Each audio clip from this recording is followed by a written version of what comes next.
Здравейте, аз съм Slendex и днес правя първия ми туториал на тема как да сложим 3D текст в снимка и да изглежда реалистично.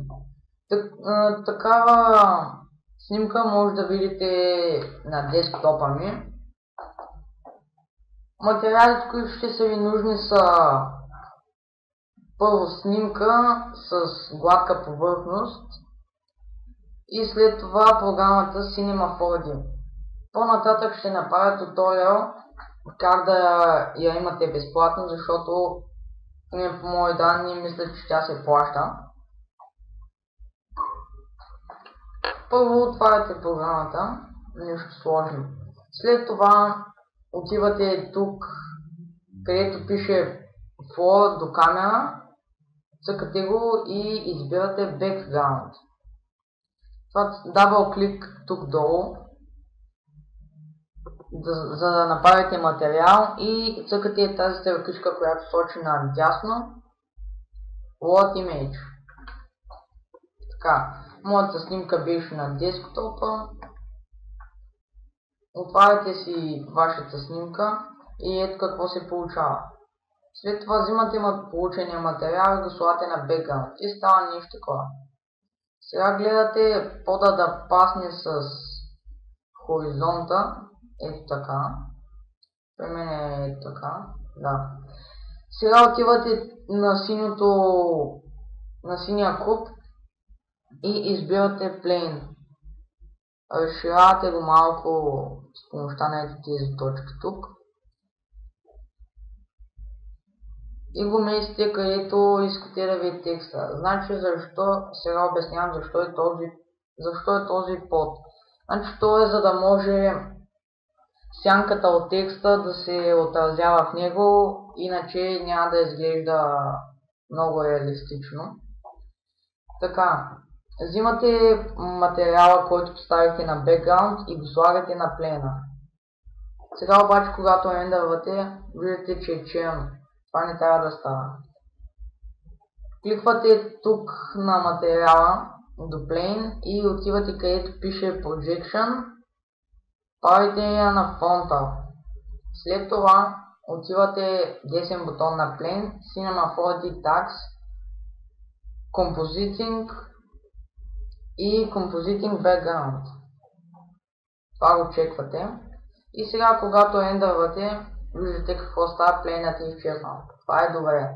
Ако нищо не сте разбрали до тук, върнете видеото назад и надявам се да разберете.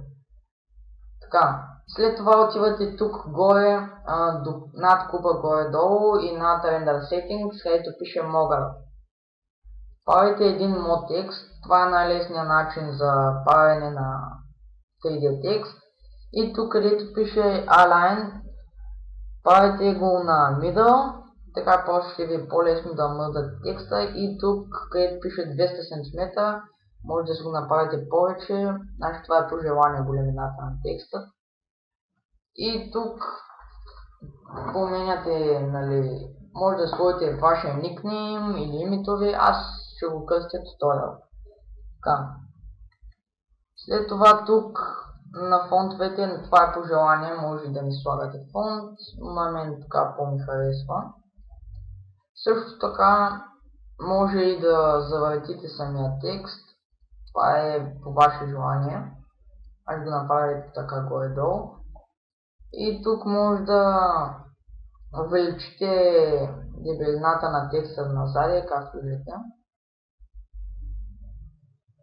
Може да го направя някъде към 100. Да, така е добре.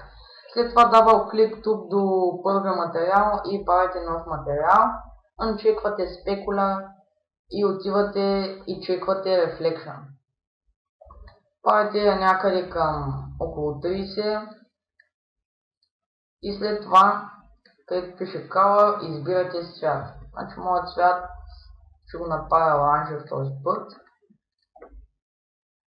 Взимате материала, слагате го в текста и сега виждате какво става като рендървате. Сякаш текста не е там. Няма сянка, няма нищо. Сега отивате на тази кружка до камерата. Само чакате секунда да ги преместя малко назад. Така е добре. Отивате на тази кружка, цъкате я и тук е Light, където пише. Взимате светлинката и я поставяте където горе-долу си мислите, че идва светлината на снимката. Според мен моята светлина идва някъде горе дясно. Да, нещо такова.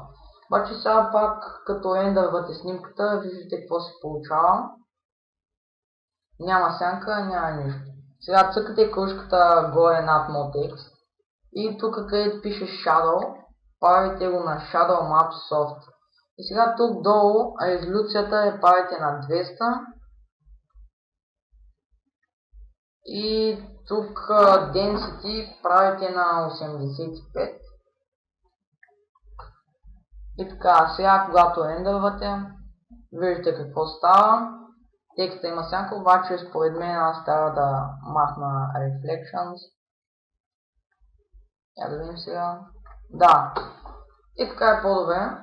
Виждате, изглежда реалистично и даже на Photoshop може да си добавите някакви флеер ефекти, такива светлинки, пушици. Значи това си е всичко по ваше желание. И това беше всичко от мен. Надявам се този първият ми туториал да ви е харесал и да ви е помогнал. Ако нещо не сте разбрали, както казах по-рано, върнете се назад и се надяваме, че ще разберете. И довиждане!